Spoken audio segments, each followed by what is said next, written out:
ஒரு சாமியார் கிட்ட கேட்டேன், சாமி உங்க வாழ்க்கை யாருக்கு இல்லை? சாமி தானே, என் வாழ்க்கை சிவன் கையில் அப்படின்னு சொல்லுவாருன்னு நினைச்சேன். அவர் சொன்னாரு என் வாழ்க்கை சிஷ்ய கையில், சீடி வந்துச்சுன்னா நாங்கள் இல்லைங்க. நமக்கு பொண்ணு பார்க்கணும். இப்போதான் ஜாதக பரிவர்த்தனை நிலையம் இருக்குல்ல, ஒரு 3000 ரூபாய் கொடுத்து ரிஜிஸ்டர் பண்ணி ஜாதகம் வருது. நிறைய ஜாதகம் இருக்கு. அதில் நமக்கு தோண நம்ம நட்சத்திரத்துக்கு ஓகேயான ஜாதகமாக ஒரு 10 எடுத்து, அந்த 10 முகத்தில் ஏதாவது ஒரு நல்ல முகத்தை நம்மளே செலக்ட் பண்ணி நிச்சயதார்த்தம் ஆயிடும் சார்.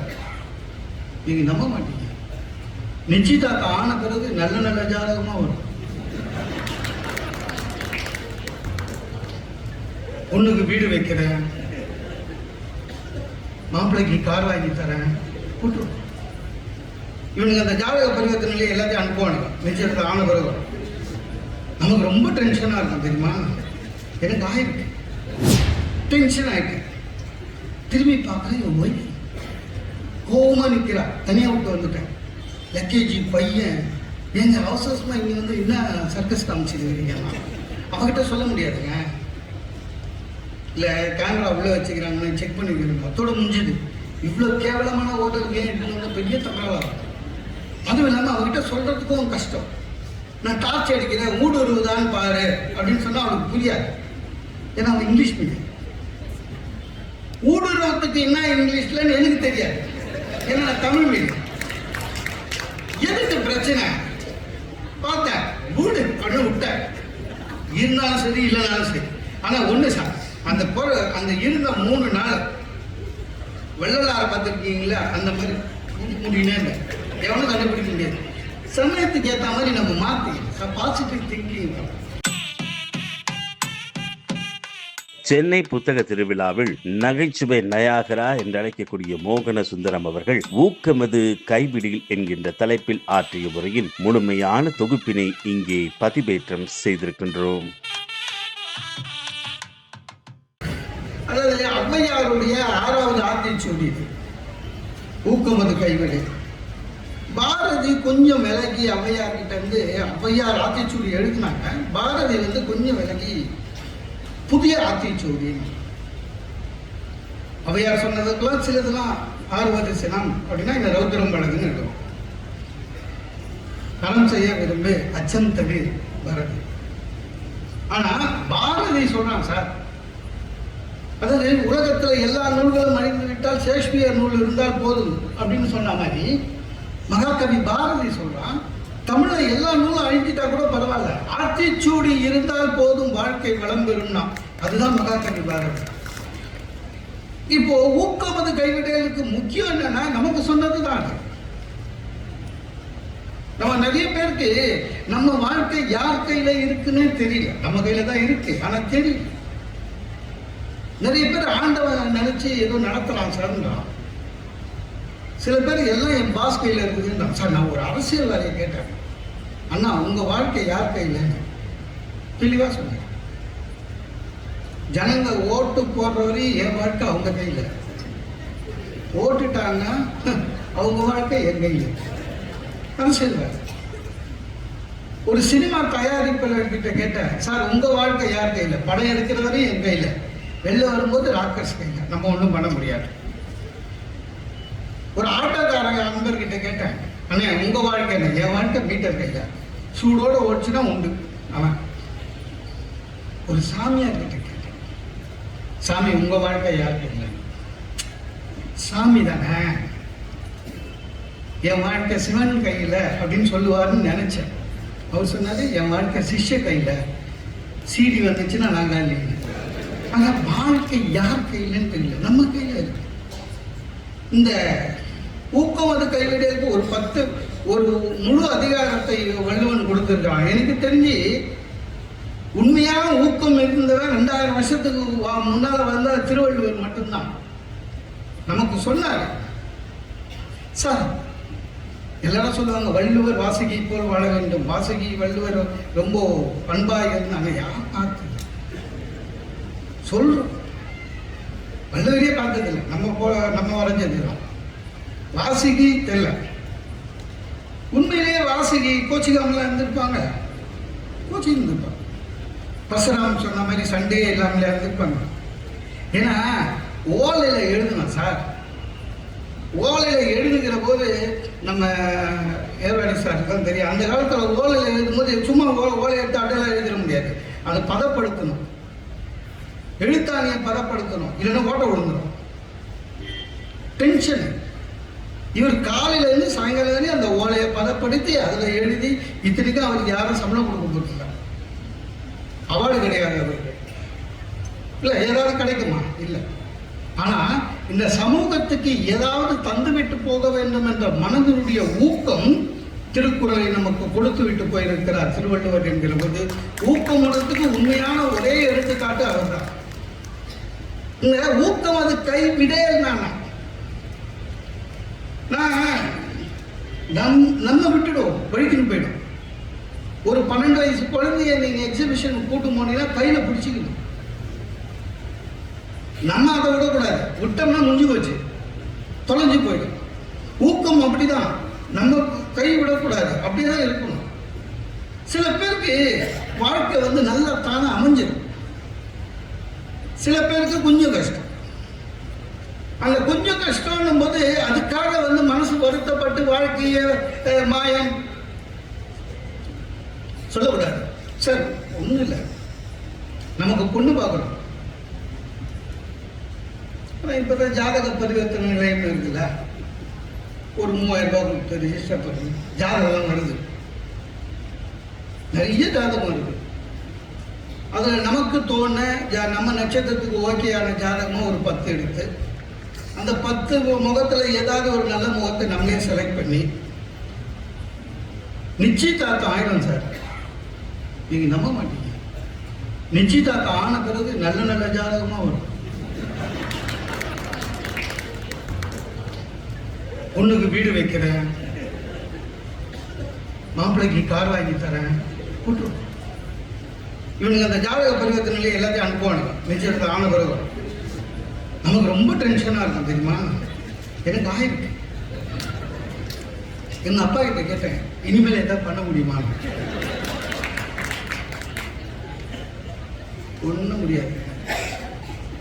சரி நமக்கு அவ்வளோ. ஏன்னா நிறைய பேர் அப்படிதான், இப்போ பெண்களும் அப்படிதான். அஜித் மாதிரி மாப்பிள்ளை வேணும்னு நினைச்சுன்னு இருப்பாங்க. நம்மள மாதிரி நாகேஷாட்ட ஒரு பையன் கிடைக்கும், கீர்த்தி சுரேஷ் மாதிரி இருக்கணும்னு நினைப்போம். போய் சார்ல மாதிரி மாட்டோம், ஒன்றும் பண்ண முடியாது சார். தானா அமையும், ஒன்று தானா அமையறது ஒன்று. இந்த ஊக்கம் அது கைவிடல் என்ன தெரியுமா, தானா அமைஞ்சாலும் நம்முடைய முயற்சியினால் ஊக்கத்தினால் அதை மாற்ற முடியும் என்பதுதான் ஊக்கமுடைய பெரிய திறன். எப்படி மாற்ற முடியும் சார்? நம்ம ஒரு பாய் வீட்டு கல்யாணத்துக்கோ இல்லை ஃப்ரெண்டோடைய இதுக்கோ போகிறோம் சார், பிரியாணி போடுறாங்க, பந்தியில் உட்காரோம். பிரியாணி போடும்போதே முதல்ல போடும்போதே பெரிய துண்டு பீஸ் வந்துச்சுன்னா அதுவே அமைஞ்சதுன்னு அர்த்தம் இல்லை? சில பேர் அமையலைன்னா அப்படியே டென்ஷன் ஆகிடும். வெறும் சாதத்தை போட்டு போயிருக்கானேன்னு அப்படின்னு பார்ப்பான். இது போடுறாங்க, அவன் போயிடுவான். சாப்பிட்ட மாதிரியே இருக்கு. தானா பீஸ் வந்ததுன்னா அமைஞ்சதுன்னு அர்த்தம். வரலன்னா அவனை கூப்பிட்டு பீஸ் போடுங்க, நம்ம அமைச்சுக்கணும். அப்பதான் வாழ்க்கையில வெற்றி அடையணும். இதை விட சிம்பிளா யாரா சொல்ல முடியும் சார்? கார்ல் மார்க்ஸ் ஒரு வாரம் சொல்றாரு, தோல்வி வெற்றியின் முதல் படி. ஊக்கம் இல்லாதது தோல்வியின் முதல் படிங்கிறார். ஆக ஊக்கம் இருக்கணும். எனக்கு தெரிஞ்சு ஊக்கம் அது கைவிடுறதுக்கு பெஸ்ட் நிறைய பேரை சொல்லலாங்க. தொழிலதிபர்களை சொல்லலாம், அவங்கள சொல்லலாம், இவங்கள சொல்லலாம், அறிஞர்களை சொல்லலாம், விஞ்ஞானிகளை சொல்லலாம், இலக்கியவாதிகளை சொல்லலாம், எல்லாரும் சொல்லலாம். ஆனால் ஒன்று, மேரி கியூரி 2 நோபல் பரிசு வாங்கினாங்க. இல்லை என்ன சிறப்புன்னா, ஒன்று பிசிக்ஸுக்கு, இன்னொன்று கெமிஸ்ட்ரி.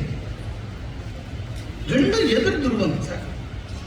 அந்த மாதிரி ஊக்கம் எவ்வளவு தூரம் இருந்தால் 2 துறைகளிலே நோபல் பரிசு வாங்குகிறவருக்கு உழைத்திருப்பார்கள். ரொம்ப பெரிய விஷயம். நான் அதை பெருமையா என் ஃப்ரெண்டு கிட்ட சொல்லும் போது சொன்னான், பிசிக்ஸ் கெமிஸ்ட்ரி நான் கூட +2 2 ஒன்றா தான் பாஸ் பண்ணேன்னா. நான் சொன்னேன் அவங்க நோபல் வாங்கியிருக்காங்க. அப்படின்னா என்ன அப்படின்னா அவன் அவ்வளோதான் சார். எதை அடைய வேண்டும் என்ற எண்ணம் இருக்கிறவனுக்கு தான் முதல்ல ஊக்கம் வரும். நிறைய பேருக்கு அதுவே கிடையாது. இந்த குழந்தை பசங்க எல்கேஜியில் படிக்கும்போது கேளுங்களேன், எல்கேஜி யூகேஜி ஃபர்ஸ்ட் ஸ்டாண்டர்ட்ல நீ என்ன தம்பி ஆக போற அப்படின்னா டாக்டர். நீ என்ன ஆக போற? இன்ஜினியர். இது 1ஆம் கிளாஸ் 2ஆம் கிளாஸ். +2 படிச்ச பிறகு கேட்குறோம், தம்பி என்ன பண்ணலான்னு தெரியல சார். எங்க அப்பா கிட்ட கேட்கணும் சார், டென்ஷனாக இருக்குதுன்னா. அதான் முடியல சார். உண்மையிலுங்க என்னோட ஆஃபீஸுக்கு அப்ளிகேஷன் வருது. இந்த காலத்து யங்ஸ்டர் பாருங்க, என்ன வேலை இருக்குன்னு தெரிஞ்சுக்காமலே அப்ளிகேஷன் போடுறோம். பல வேலை எழுதுறோம். ரொம்ப கேவலமா இருக்கு. எனி சூட்டபிள் ஜாப்னு போடுறான் சார். என்னடா நீ யாரு? வேலை இப்படியா கேட்குறது? எனி சூட்டபிள் ஜாப்னு. அவன் என்ன நினைச்சுக்கிறான், எனி சூட்டபிள் ஜாப்னு போட்டால் மேனேஜர் வேலை தருவோம்னு நினைக்கிறான். நம்ம அப்ளிகேஷனை பார்த்த உடனே பியூன் வேலை கூட லாய்க்கிலேயே என்ன பண்றதுன்னு நினைச்சுட்டு இருக்கிறோம். ஆனா எதை அடைய வேண்டும் என்ற முடிவும் ஊக்கமும் இருந்து விட்டால் நீங்கள் வாழ்க்கையில வெற்றி பெறுவீர்கள் சார். கென்னடி அமெரிக்கா பிரசிடென்டா இருக்கார் சார். வாரத்துக்கு ஒரு நாள் பப்ளிக்கை பார்ப்பார். ஒரு நாள் வெள்ளை மாளிகையில பப்ளிக்ல வந்து காலேஜ் ஸ்டூடெண்ட்ஸ் நிற்கிறாங்க, லா காலேஜ் ஸ்டூடெண்ட்ஸ். வழக்கமா ஜனாதிபதிங்க லைனா கேட்டு வருவாங்களே, நீ என்னவா போற, அண்ணாவா வந்து அப்படி கேட்டா ஒரே ஒரு பையன் சொன்னான், I want to become president of US அப்படின்னு. ஸ்டன் ஆயிட்டேன் கென்னடி. ஆனா உண்மையிலே அந்த பையன் வழக்கறிஞராகி முயற்சி செய்து அரசியலில் வந்து ஜனாதிபதி ஆனான். அவன் பெயர் பில் கிளின்டன். ஆக உழைப்பு இருக்கணும், ஊக்கம் இருக்கணும் சார். இந்த சேஃப்டி பின்னுக்கு தமிழ்ல என்ன சொல்லுவோம்? ஏன் கிழிந்ததையெல்லாம் தைப்பது. ஊக்கம்ன்றது நம்ம பக்குவப்படுத்தும். நிறைய பேருக்கு பக்குவம்னா என்னன்னு அர்த்தம் தெரியாது.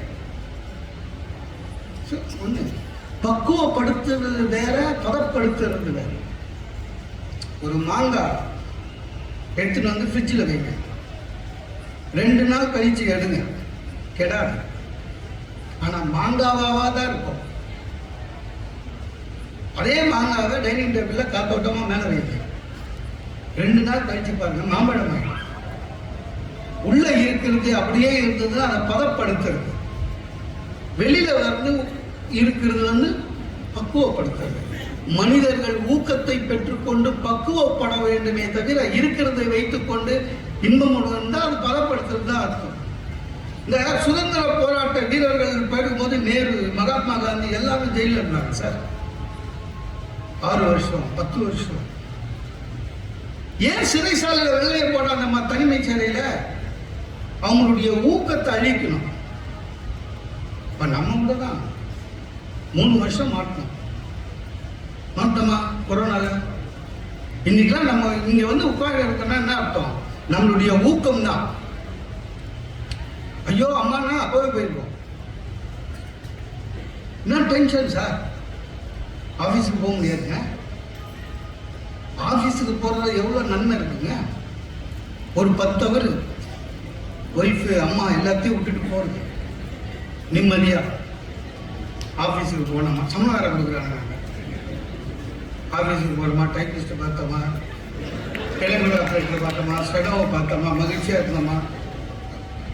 5 மணிக்கு மூஞ்ச வந்து அப்படியே சோகமா வச்சுக்கின்னு டயர்ட் அப்படின்னு வருமா இருக்குது. இப்போ மாட்டிக்கணும்.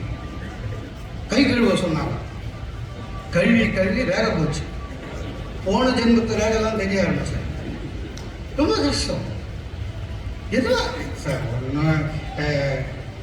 மகாத்மா காந்தியும் நேரும் உள்ள இருந்தாங்க. ஆனா அவங்களுக்கு அந்த ஊக்கம், இந்த நாடு தேசம் விடுதலையாக வேண்டும் என்ற எண்ணம் அழியாமல் இருந்தது என்றால் அதுதான் உண்மையிலேயே ஊக்கம். சுவாமி விவேகானந்தரை பத்தி எல்லாரும் சிறப்பா சொல்லுவாங்க. பிரதர்ஸ் அண்ட் சிஸ்டர்ஸ் சொன்னாரு, அது சொன்னாரு. அவர் போன மாசமே தப்பு. அந்த மாநாடு நடக்குது செப்டம்பர். சுவாமி விவேகானந்தர் ஜூலைல போயிட்டாரு. நல்ல குளிர், கையில பணம் கிடையாது, குளிரை தாங்கக்கூடிய சக்தி இல்லை, அதுக்கான ட்ரெஸ் கிடையாது. ரொம்ப முக்கியம், இங்க இருந்து 8-3 லெட்டர் தொலைச்சிட்டாரு. அவர் எழுதுறாரு, ஒரு 100 முறை நான் நினைத்து பார்க்கிறேன் இந்தியாவுக்கு திரும்பி விடலாமா என்று. ஆனால் ஆண்டவன் கட்டளை இது என்று தெரிந்து எல்லா கஷ்டங்களையும் பொறுத்து கொண்டேன் என்று சொன்னார். அதனால் தான் அவர் வெற்றி அடைந்தார். அவர் வெற்றி அடைந்த காரணத்தால் நம்முடைய மதம் இந்த உலகத்தில் எல்லா நாடுகளிலும் இருப்பதற்கு காரணம் ஊக்கம். சில பேர் சொல்லுவாங்க, பெரியவங்க சொன்னா பெருமாள் சொன்ன மாதிரி. பையனுக்கு கல்யாண ஏற்பாடு நடக்குது. அப்பா சொல்றாரு, ஏண்டா உண்மையிலே கல்யாணம் பண்ணி போறியா? ஏன்பா, என்னை பார்த்துக்கிறோம் உனக்கு எப்படி அந்த ஆசை இருக்கு? ஆனாலும் பண்ணிக்கிறான். ஏன் ஒரு ஊக்கம் தான், பார்த்துருவோங்க நம்மளும் தான். சார், எடிசன் மிகப்பெரிய விஞ்ஞானி, ஆயிரக்கணக்கான கண்டுபிடிப்புகளை கண்டுபிடித்தவர் இல்ல. அவர்கிட்ட ஒருத்தர் போறாரு, வணக்கம் சார், நான் ஒன்று கண்டுபிடிச்சிருக்கேங்க. என்னது? ஒரு என்ஜின் வச்சுட்டு சார், இந்த பக்கம் 2 சக்கரம், அந்த பக்கம் 2 சக்கரம், காருன்னு வச்சு ஓட்டலான்னு இருக்காங்க. எடிசன் சொன்னார் அவர்கிட்ட, ஒன்று முன்னால் இழுக்கணும், இல்லைன்னா பின்னால் வச்சு தள்ளணும். இன்ஜினை நடுவில் வச்செல்லாம் ஓட்ட முடியாது. இது உண்மை. தாமஸ் ஆல்வா எடிசன் அந்த நபர்கிட்ட சொல்றாரு, இது உபயோகப்படாது அப்படின்னு. தாமஸ் ஆல்வா எடிசன் மிகப்பெரிய விஞ்ஞானி என்று நினைத்து வந்தவன் மனசுல கொஞ்சம் கஷ்டம் வந்தது, ஆனாலும் தெளிவாயிட்டான். நீங்க நான் பார்க்கிறேன், முயற்சி செய்தான். இந்த உலகத்தில் இன்றைக்கு கார் என்பது வந்ததற்கு காரணமே அவர்தான், ஃபோர்டு. அதை பெரிய ஆள் சொன்னா கூட நம்ம கேட்டுட்டு நம்மளுடைய ஊக்கத்தினால் தான் நம்ம பண்ண முடியும். அதுதான் உண்மை. ஊக்கம் இல்லைன்னா ரொம்ப கஷ்டம் சார். நிறைய பேரை பாருங்க, ஊக்கமே இல்லாம விதி பேர்ல தலை போட்டுருவான். என் விதி சார், நான் அப்படிதான் இருக்கணும், ரொம்ப கஷ்டம். சில பேர் என்னென்னமோ ஐடியா பண்ணுறாங்க. கொஞ்சம் முயற்சி செய்யணும், பேரை மாற்றலாமான்னு பார்க்குறேன், அப்போது நல்லது நடக்குமான்னு. எப்படி நடக்கும்? இந்த பேருக்கே ஒன்றும் நடக்குது. இந்த மாதிரி ஆளுங்க இருக்கிறதுனால தான் ஏகப்பட்ட பேர் முளைச்சிட்டான். நேமியாலஜின்னு அதுக்கு பேர் வச்சிருக்கான் சார். நீங்க என்ன பேர் சொல்லுங்க, மாற்றிடுவோம். என் ஃப்ரெண்டு போனோம், என் ஃப்ரெண்டு பேர் ராம், RAM.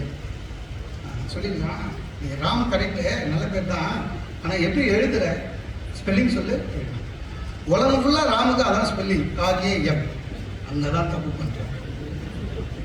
2 R போடும், 3 A, 4 M போட்டு ப்ராக்டிஸ் பண்ணி கையெழுத்து அப்படியே போடும். கிறுக்குன்னா சுற்றுறானுங்க நிறைய பேர். நான் போயிருக்கேன், இப்போ என்னெல்லாம் சொல்கிறான் பார்க்கலாம். பேர் அவருக்கு எனக்கு தெரியல, பேர் மோகன் சொல்கிறாங்க, நல்ல பேராக இருக்கு. எனக்கு என்னன்னா, நம்ம தெரிஞ்சிச்சோ வெளில சொல்ல போகிறோன்னு மாத்தாம விட்றானுங்க. அவன் யார்? ஆமாம், இன்ஷியல் என்ன எஸ்ன்னு, அதான் பிரச்சனை, மாற்றிருக்கேன் சார். எங்கள் அப்பா எனக்கும் வச்சுட்டு போனது 2 லட்சம் ரூபா கடனும் இன்சூரன்ஸ் தான், மாற்றிருக்கேன். ரொம்ப கஷ்டம் சார். நிறைய பேருக்கு அது என்னன்னே தெரியல, ஊக்கம்னா என்னன்னே தெரியல. இன்டர்வியூக்கு போயிட்டு அட்டன் பண்ணாமல் வந்தோம்னா எனக்கு தெரியும். இன்டர்வியூ போனால் திட்டாப்பா, அட்டன் பண்ணாமல் வந்துட்டான். ஏன்டா அட்டன் பண்ணல? 60 பேர் இருக்கிறாங்களா, நம்மளுக்கு எப்படி கிடைக்கும்? ஒத்தனா இருப்பான். ஒரு போட்டியில் கலந்துக்கிற முயற்சியே இல்லைன்னா எப்படி சார்? சில பேரை பார்த்துருக்கீங்களா, பஸ் ஏறுவோம், நிறைய சீட்டு காலியாக இருக்கும். ஒழுங்காக பிளான் பண்ணி ஒரு சீட்டில் உட்காந்தா முடியும், இங்கே உட்காருவான், திடீர்னு எழுந்துப்பான். 2 சீட்டு தள்ளி ஜன்னலோரம் உட்காருவான், திடீர்னு எழுந்துப்பான். ஒரு இடமா உட்கார மாட்டான், அவன் வாழ்க்கையை உருப்பிடவே மாட்டான். எங்க உட்காரணும்னு கூட டிசைட் பண்ண தெரியலன்னு நின்னா இங்க உட்காருவான், அங்க உட்காருவான். கடைசியில அடுத்த ஷாப்பிங்ல கிடுக்கிடுன்னு ஜன்னல் வருமா, ஏதோ ஒரு இடத்துல உட்காருவான்.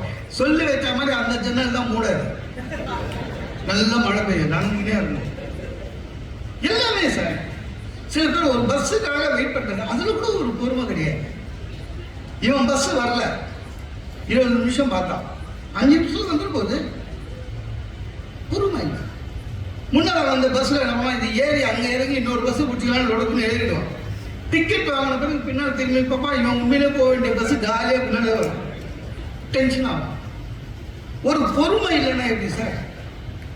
ஆனா சில பேருக்கு ஊக்கம் இருக்கும், அதை வச்சு பிழைக்க தெரியாது. என் வாழ்க்கையிலேயே நடந்தது. நான் காலேஜ் படிக்கும் போது என்னோட ஃப்ரெண்ட்ஸ் ஒரு பையன் உண்மையிலேயே தொழிலதிபரோட பையன், கிளாஸ்மேட், பக்கத்து டிபார்ட்மெண்ட். அவன் எனக்கு ஃப்ரெண்டு, ரொம்ப ஏழை, ஹாஸ்டல்ல ரொம்ப ஏழை, ஃபீஸ் கட்ட கூட காசு. ஒரு வாட்டி ஹாஸ்டல் ஃபீஸ் கட்டலன்னு அவனை வெளில அனுப்பலான்னு இருந்தாங்க. என்கிட்ட சொன்னான். நான் உடனே சொன்னேன், என்கிட்ட காசு கிடையாது. நான் அப்புறம் நம்ம இந்த ஃப்ரெண்டுக்கிட்ட, இந்த பணக்கார ஃப்ரெண்டுக்கிட்ட சொன்னேன், டேய் அவனுக்கு ஃபீஸ் கட்டிடு, பாவம் அவன் நல்லா பரவாயில்ல, நாளைக்கு அட்ரஸ் கூட, நாளைக்கு காலையில் எங்கள் வீட்டுக்கு வர சொல்லணும். இதுவரையும் ஓகே. இந்த பையன் என்ன பண்ணிட்டாங்க, யார் உதவி வேணும்னு சொன்ன பையன் அவங்க வீட்டுக்கு போயிட்டான். எத்தனை மணிக்கு போனான் தெரியுமா? விடியா 5 மணிக்கு போயிருக்கும். 5 மணி. என் ஃப்ரெண்டோட வீடு டி நகர், இந்த ஃப்ரெண்டோட வீடு மாதவரம். 5 மணிக்கு குளிச்சு நெத்தில திருநீர் வச்சுட்டு படம் மாதிரி போய் நிற்கிறான். 5 மணிக்கு என்னோட பணக்கார ஃப்ரெண்டோட அம்மா கதவை திறந்து வெளில வராங்க வாக்கிங்க்கு. நம்ம பையன் தூங்குறான். அந்த அம்மா, நீ யார் தம்பினா? ரமேஷ் பார்க்க வந்தேன். எதுக்கு? மோகன் சுந்தரம் அனுப்பிச்சாரு. எதுக்கு? இல்லை காலேஜுக்கு ஃபீஸ் கட்டணும். அந்த அம்மா அப்படியே உருகிடுச்சு. தம்பி 5 மணிக்கு வந்திருக்க, பஸ் இல்லைங்கம்மா, மாதவரத்துலேருந்து நன்னே வந்துட்டேம்மா. அந்த அம்மா ரொம்ப இறங்கிடுச்சு. படி பிள்ளை, நான் இது இல்லை பிள்ளை. அந்த அம்மா என் ஃப்ரெண்டை கூட கேட்கலங்க, அவனுக்கு என்ன பதவியோ என்ன பணம் வேணுமோ அப்படியே எடுத்து கொடுத்துருச்சு. கொடுத்துட்டு வாக்கிங் கட் பண்ணிட்டு உள்ளே போய் செமத்தாடி இந்த ஃப்ரெண்டு பையன், அவன் பையன் ஒரு உதவியை மாதவத்திலேருந்து 5 மணிக்கு குளிச்சு நெத்தியில் இட்டுட்டு வந்திருக்கான். நீ இருக்கிறீ, நீ பாழா போகிற, நாசமா போகிற, சம்மத்திட்டு. அவங்க அப்பா கிட்ட சொல்லி அவர் ஒரு திட்டு, அவங்க பெரிய நாட்டை கேட்டு அவன் ஒரு திட்டு. காலேஜ்லேருந்து இவன் ஓட வரட்டான். என்ன ஏண்டா காலையிலன்னா என்னடா அர்த்தம்? நம்மளுக்கு படிக்கிற பசங்களுக்கு காலையிலன்னா 9 பேருடா. அந்த நாய் 5 மணிக்கு வந்து நிற்குதுடா. உன்னால நாய் கரெக்ட். 20 வருஷம் கழிச்சு என்ன ஆயிடுச்சுங்க, தொழிலதிபருடைய பையன் பெரிய தொழிலதிபர் ஆகிட்டான். அப்பாவை பார்த்து ஊக்கம் பெற்று நம்ம உதவி வாங்கி முன்னுக்கு வருவான்னு சொன்னேன். ஊக்கம் இப்பவும் அவங்ககிட்ட ஊக்கம் இருக்கு. என்னன்னா இன்னைக்கும் அதே மாதிரி 5 மணிக்கு விபூதி வச்சுக்கிட்டு எவன் விட்டு வாசல்லே தான் நிற்கிறான் உதவி கேட்க. அவன் அருகே இருக்கான். உதவி கேட்கறது முக்கியம் இல்லை. சில பேர் சில வேலையை செய்வான் சார், பார்த்துட்டு விட்டுருவான். என் ஃப்ரெண்டோட பையன் ஸ்விம்மிங் போகிறேன், ஊருக்குள்ள சொல்லுவாங்க தெரியுமா, என் பையன் ஸ்விம்மிங் சேர்த்துருக்கேன் அப்படின்னா. அடுத்த மாதம் பார்த்தேன் என் பையனை டென்னிஸ் சேர்த்துருக்கேன். நான் சொன்னேன், படிக்கிற பையனை எதுக்கு அங்கேயும் சார்? இல்லை ஸ்விம்மிங் விட்டான் அப்படின்னா. இப்போ டென்னிஸ் சேர்க்குறேன். ஏன்னா ஸ்விம்மிங் ஆச்சுன்னா அவனுக்கு சரியாக இஷ்டம் இல்லை. அப்படி முன்னுக்கு வர முடியாதா சார்? ஒரு புறா ஒரு கூடு கட்டுச்சு. கூட்டுக்குள்ளே போது ஒரே ஸ்மெல்லு, துர்நாற்றம். புறாக்கு எரிச்சல் ஆயிடுச்சு. என்ன புதுசாக கட்டின கூடுலேயே இவ்வளோ ஸ்மெல்லு வருதுன்ட்டு வெளில வந்துடுச்சு. இன்னொரு கூடு கட்டுச்சு. அது உள்ள போது ஸ்மெல்லு. இது என்ன எல்லா குச்சியும் இப்படியே இருக்கு அப்படின்னு 3வது கூடு கட்டுச்சு. ஸ்மெல்லு. டென்ஷன் ஆயிடுச்சு. சரி எதுக்கும் பெரியவங்களை கேட்டுப்போம் அப்படின்ட்டு அதிலே மூத்த புறா ஒன்றுகிட்ட போய் இந்த மாதிரி ஒவ்வொரு கூட கட்டினாங்கிற உள்ள நுழையும் போது ஒரே நாற்று அடிக்குது, என்ன பண்ணான்னு அந்த புறா சொல்லிட்டான். நீ குச்சி எத்தனை நாள் ஆச்சு? உன் நாற்று முதல்ல உன்னை சுத்தப்படுத்து. வெற்றி பெற வேண்டும் என்றால் நம்மை திருத்திக் கொண்டால் நாம் வெற்றி பெற்று விடுவோம். சும்மா இருந்து இதெல்லாம் சரியில்லை சரியில்லைன்னு சொல்ல முடியாது சார். பிரச்சனை வரும் சார். பிரச்சனை வராமல் இருக்கும்போது வாழ்க்கை போர் அடிச்சு. சில பேர் 2 நாளாக ஜுரம் சார்னு ஊனுவான். மனுஷன்னா ஜுரம் வரணும் இல்லை. நீ ஜுரமும் வராமல் ஆரோக்கியமாக சௌக்கியமாக 300 வருஷம் வாழ்றதுக்கு நீ ஆமையா? எதுக்கு தேவையா? எல்லாமே பிரச்சனை தான் சார். அதுக்கெல்லாம் மனசு தளர விடக்கூடாது.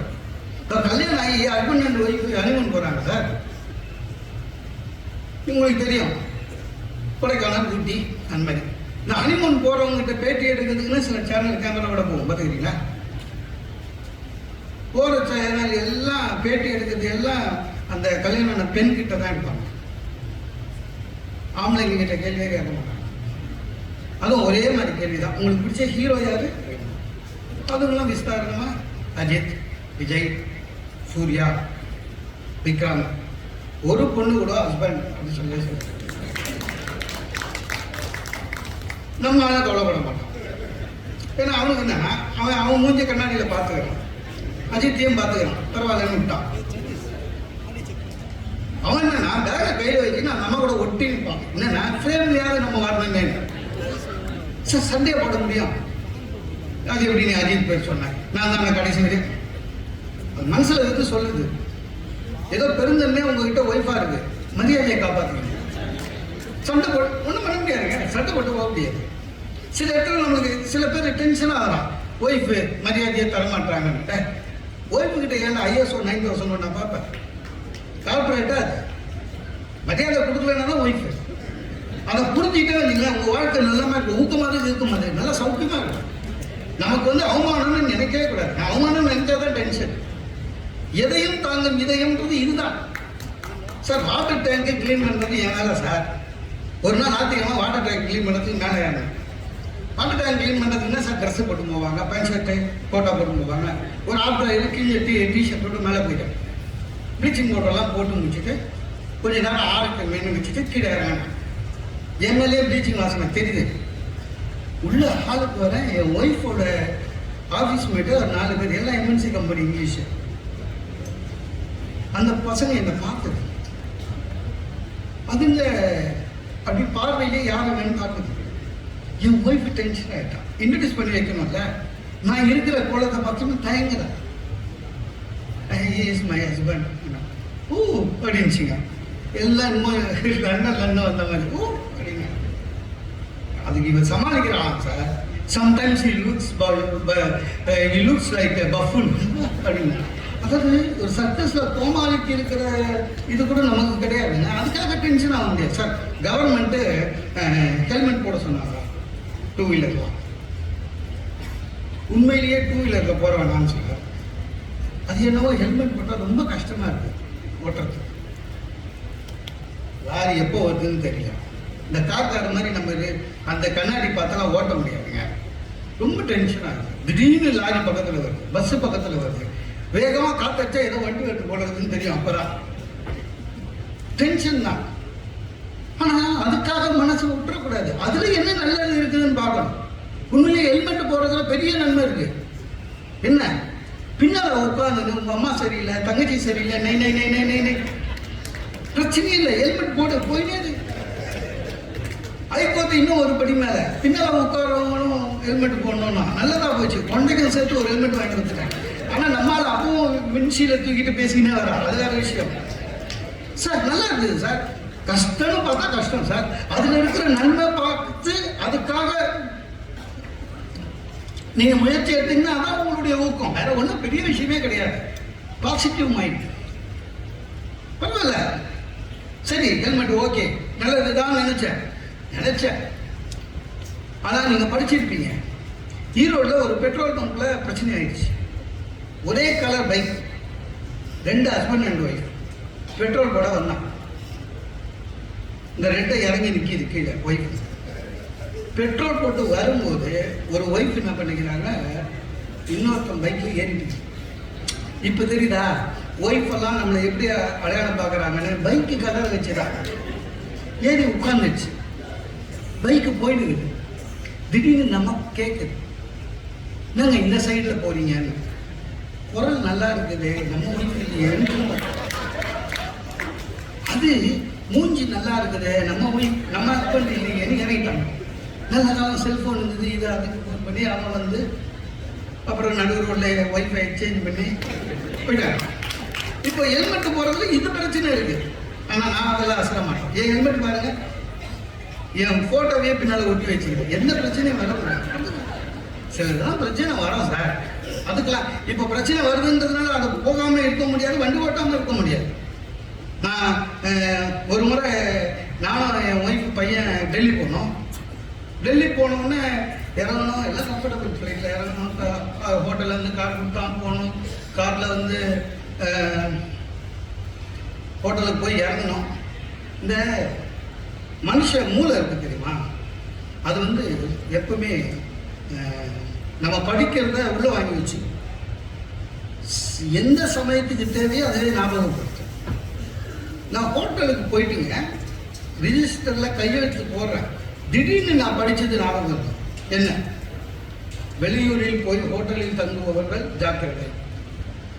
சில ஹோட்டல்களில் கட்டளிக்கு மேலே சுவற்றில் 3 அடிக்கு கண்ணாடி வைத்திருப்பார்கள், முகம் பார்க்கிற கண்ணாடி, நம்பி விடாதீர்கள். அது உள்ளதான் கேமரா செட் பண்ணி வச்சிருப்பான். அதனால் நீங்கள் தங்கிட்டு வெளியில் போனீங்கன்னா அதெல்லாம் எடுத்து நெட்டில் விட்டுருவான். படிச்சது அப்போ தான் ஞாபகம் வரும். டென்ஷன் ஆகிட்டேன். டென்ஷன் ஆகி ஒய்ஃபுக்கிட்ட நீ பையனையும் லக்கேஜ் எடுத்து லிஃப்ட்டில் வான்னு சொல்லி 2 ஃப்ளோரு சாவி வாங்கிட்டு மேலே போகும்போதே அதில் அவன் சொல்லியிருந்தான் படிக்கும்போது என்னன்னா, அதுக்காக கவலைப்படாதீர்கள், உங்கள் அறையில் கேமரா இருக்குதா இல்லையான்னு கண்டுபிடிச்சிடலாம். எப்படின்னா, ரூமில் லைட்டெல்லாம் ஆஃப் பண்ணிவிடுங்க, ஒரு டார்ச் எடுத்து அந்த கண்ணாடியில் அடிங்க. ஒளி ஊடுருவிச்சுன்னா உள்ள கேமரா இருக்குன்னு அர்த்தம். ஒளி ஊடுருவாமல் ரிஃப்ளெக்ட் ஆச்சுன்னா கேமரா இல்லைன்னு அர்த்தம். நான் ஒன்று கிரிக்கெட்டுன்னு போனேன், ரூமை லைட் ஆஃப் பண்ணேன். ஆஃப் பண்ணிவிட்டு செல்ஃபோன் டார்ச் எடுத்து பிஇ பார்த்துன்னு பார்த்துன்னு இருக்கும்போதே சட்டுன்னு ஒரு சந்தேகம் வந்துச்சு. ஊடுருவனா இல்லையா, ஊடுருவலனா இல்லையா எது தெரியல. ஒளி ஊடுருவச்சுன்னா தான் இல்லையா சந்தேகம் வந்துச்சு. டென்ஷன் ஆகிட்டேன். திரும்பி பார்க்குறேன், என் ஒய்ஃப் கோவமாக நிற்கிறா. தனியாக விட்டு வந்துட்டேன். லக்கேஜி பையன் எங்க அவசரமாக இங்கே வந்து என்ன சர்க்கஸ் காமிச்சிருக்கீங்கன்னா அவகிட்ட சொல்ல முடியாதுங்க. இல்லை கேமரா உள்ளே வச்சுக்கிறாங்கன்னு செக் பண்ணிக்கிறோம், அதோட முடிஞ்சுது. இவ்வளோ கேவலமான ஹோட்டலுக்கு ஏன் வந்து பெரிய தகவலாக. அதுவும் இல்லாமல் அவகிட்ட சொல்கிறதுக்கும் கஷ்டம். நான் டார்ச் அடிக்கிறேன், ஊடுருவுதான்னு பாரு அப்படின்னு சொன்னால் அவளுக்கு புரியாது. ஏன்னா அவன் இங்கிலீஷ் மீடியம். ஊடுருவத்துக்கு என்ன இங்கிலீஷ்லன்னு எனக்கு தெரியாது, ஏன்னா நான் தமிழ் மீடியம். எதுக்கு பிரச்சனை பார்த்தேன், ஊடு அப்படின்னு விட்டேன். இருந்தாலும் சரி இல்லைனாலும் சரி. ஆனால் ஒன்று சார், அந்த இருந்த 3 நாள் வெள்ளலார பார்த்துருக்கீங்களா, அந்த மாதிரி முடியுமே இல்லை, எவனும் கண்டுபிடிக்க முடியாது. சமயத்துக்கு ஏற்ற மாதிரி நம்ம மாற்றி பாசிட்டிவ் திங்கிங். அப்போதான் கஷ்டம். இந்த பொங்கல் போச்சு, எவ்வளோ இருக்காங்க வாட்ஸ்அப், இவனுக்கு அதைப்பட தாங்க முடியல. உண்மையா பொய்யா ஒன்றும் முடியல. எவ்வளோ ஒருத்தன் ஆக்கி விட்டுட்டு இருக்கான். இந்த பொங்கல் வந்து ஆண்களுக்கு ரொம்ப உயிர் கஷ்டம் வரும். ஏற்கனவே நம்ம கஷ்டப்படுறோம், உயிர் கஷ்டம் வரும். அதனால மனைவிமார்கள் வாசப்படியில் 2 அகவிளக்கு ஏற்றி வைங்க அப்படின்னு எவ்வளோ சொல்லியிருக்கான். அதை எல்லாம் ஃபார்வர்ட் பண்ண ஆரம்பிச்சிட்டான். நல்லா எனக்கு வரல. ஆனால் பொய்ச்சலூரில் என் தங்கச்சி இருக்குது, அதுக்கு எவ்வளோ முடிச்சுட்டுக்கிறோம். அது வேலை வெட்டி இல்லைன்னா நமக்கு அடுத்த வேலை இன்னொருத்தருக்கு சொல்கிறது தானே. என் வீட்டு லேண்ட்லைனில் அடிக்குது. என் ஒய்ஃப் எடுத்து அப்படின்னு வச்சுட்டா. என் ஒய்ஃபு ஃபோன் அட்டன் பண்ணி வெறும் ஊன்னு சொன்னாங்கன்னா அது எங்கள் சைட்லேருந்து யாரோ பேசுகிறாங்கன்னு அர்த்தம். யார் என்ன உங்கள் தங்கச்சி அப்படின்ட்டு கிச்சனுக்கு போயிட்டேன். என்ன சொல்லிச்சு என்ன, அதான் வேலை இல்லைங்க, என்னன்னா சொல்லிச்சு. இல்லை இந்த பொங்கல் சரியில்லை, ஆமாம் எனக்கு உயிர் போயிடுமா அதுக்கு அப்படின்னு. அதான் ஒய்ஃபெல்லாம் அகல் விளக்கு ஏற்றலான்னு சொன்னாங்க அப்படின்னு சொல்லிட்டு வேலையை பார்க்குறேன். உயிர் நம்மளுது சார். நான் அப்புறம் மெதுவாக கேட்டேன், இல்லைம்மா ஏற்றுவீங்களா, உங்கள் தங்கச்சி சொல்லி எது நடந்திருக்கு. அதாவது தங்கச்சி சொல்றது நடக்குதா இல்லையான்றதுக்கு என்னையா பணையமாக வைக்கிறது எனக்கு தெரிஞ்சு போச்சு. அவள் ஏற்க மாட்டாங்க இல்லையன்னு. அப்புறம் வேற வழியில்லை சார், நம்ம உயிர் வாழணும்ல. கேட்காத வரையும் பரவாயில்ல சார், கேட்டுட்டா டென்ஷன் தான் இல்லை. அப்புறம் நானே போய் என் தங்கச்சிக்கு ஃபோன் பண்ணி, இல்லடி இந்த ஏதோ அதர்களை கேட்க சொன்னியாங்க. இல்லை அந்த ஒய்ஃபுக்கு தான் ஏற்றணுமா இல்லை அவங்களே ஏற்றிக்கலாமான்னு. ஏன்னா உயிர் முக்கியம். நம்ப மாட்டீங்க, 2 அகல் ஏற்றி வச்சுட்டு வாசப்பள்ளியே போயிருக்கு. மனதில் கணக்கில் போகுது. யானையாக இருந்தாலும் சரி, ஊக்கம் இருக்கிற யானைக்குத்தான் மதிப்பதில்லை. நான் சொல்ல வள்ளுவர் சார் வள்ளுவன் அந்த ஊக்கமுடைமை அதிகாரத்தில் 2 யானைன்னு சொல்றோம். ஒரு யானை நம்பர் 599, இன்னொரு யானை நம்பர் 597. முதல் யானை யார் தெரியுமா? காட்டு யானை. வருது, புலி அடிக்குது, பயந்து ஓடிடுது யானை. அந்த யானை காட்டு யானை, நோ ட்ரைனிங், ஊக்கம் கிடையாது, மதம் வளர்ந்துருக்கு, அவ்வளவுதான். ஊக்கம் இல்லாததுனால் ஊக்கம் பெற்ற புலி அடிக்கிற பொழுது ஓடுகிறது. அப்ப ஒரு மனுஷனுக்கு ஊக்கம் எவ்வளவு முக்கியம்ன்றத சொல்றான். அதே வள்ளுவன் அதே அதிகாரத்தில் இன்னொரு யானையை குறிப்பிடுகிறான். அந்த யானை வெல் ட்ரெயின்டு, படையில் இருக்கின்ற யானை, வீரர்கள் சூழ எப்பொழுதுமே யுத்த களத்தில் இருக்கின்ற யானை. அந்த யானை மேலே அம்புகள் எல்லாம் பட்டு, அம்புகள் ஈட்டிகள் எல்லாம் அதெல்லாம் தூக்கி அடிச்சுட்டு முன்னால போகுது. அப்ப யானையாக இருந்தாலும் ஊக்கம் இருக்கிற யானைக்குத்தான் அதிகாரம் அதிகம். சார், ஊக்கம் உடைக்க சிறந்த எடுத்துக்காட்டுன்னு நீங்க வாழ்கிற மக்களில் யாரையாவது பார்த்தீங்கன்னு சொன்னா எனக்கு தெரிஞ்ச அரசியல்வாதி சார். நம்ம அரசியல்வாதிகள் ரொம்ப கிண்டல் பண்றோம். ஆனா அவங்க கிட்ட இருக்கிற அந்த நல்ல பழக்கம் நம்ம எல்லாருக்கும் வரணும். ஊக்கம் உடைமை, ஊக்கம் அது கைவிடு. ஒரே எடுத்துக்காட்டு நம்ம அரசியல்வாதி தான். எல்லா தொகுதியிலும் டெபாசிட் ஆகும் சார். எலெக்ஷன்ல அடுத்த நாள் காலையில சிரிச்சினே வராது சார். நம்மளா முடியுமா? சிரிச்சின்னு வந்து சொல்லி வச்ச மாதிரி சொல்றாங்க சார். தர்மத்தின் வாழ்வுகளை சூழ்நிலை தர்மம் மறுபடியும் தெரியாம பாரதி எழுதிட்டாங்க. சொல்லிட்டு 2026 எங்களுடைய அதுக்கு எவ்வளவு ஊக்கம் வரும். அந்த மாதிரிதான் இருக்கும். நம்ம சும்மா சின்ன விஷயத்தையே நம்ம விதி எழுதிட்டோம். நான் ஒரே ஒரு நபரை மட்டும் சொல்லிவிட்டேன். உங்க எல்லாருக்கும் தெரியும், உண்மையான ஊக்கமுடைமைக்கு இப்போ வாழ்கிற காலத்தில் இருக்கிற நிறைய பேர் இருக்காங்க. நம்ம மதுரா டிராவல்ஸோட எம்டி இருக்கிற விகேடி பாபு, அவரோட சட்டை நிறைய பேருக்கு தெரிஞ்சு. அவர் சென்னைக்கு வரும்போதுங்க வித்தவுட் டிக்கெட் வாங்காம சென்னைக்கு வந்தாரு. சென்னைக்கு வந்து சாப்பாட்டுக்கு கஷ்டப்பட்டு எக்மோரில் படுத்திருந்து போலீஸ்காரன் அடிக்க ஆரம்பிச்சு, போலீஸுக்கு பயந்து ஓடி ஒரு பிளாட்ஃபார்த்தில் எல்லாரும் படுத்துருக்கும் போது கும்பலில் போய் நடுவில் இவரும் படுத்துட்டார். அந்த பிளாட்ஃபார்ம் வந்து யூஎஸ் கான்சுலேட் ஜெனரலுடைய வாசல், விசா வாங்கிறதுக்காக படுத்துருக்கான். அப்போ அந்த காலத்தில் ப்ரீ அப்பாயின்மெண்ட்லாம் கிடையாது. காலைல ஒருத்தர் எழுப்பி அவரை, இந்த இடத்த எனக்கு கொடுத்துருங்க, நாங்கள் 2 ரூபான்னு இருக்காங்க. 2 ரூபா சார். கொஞ்சம் கொஞ்சமாக உயர்ந்து அவர் செஞ்ச மகத்தான இது என்ன தெரியுமா? ஒரு 100 பாஸ்போர்ட்டு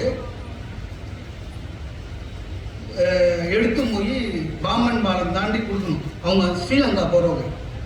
இவர் நேரத்துக்கு கொடுக்கலன்னா 100 பேர் போகவே முடியாது. அந்த சிக்கல். இவர் ட்ரெயினில் போறாரு, திடீர்னு பாம்பன் பாலத்துக்கு முன்னால ட்ரெயின் நின்று போச்சு.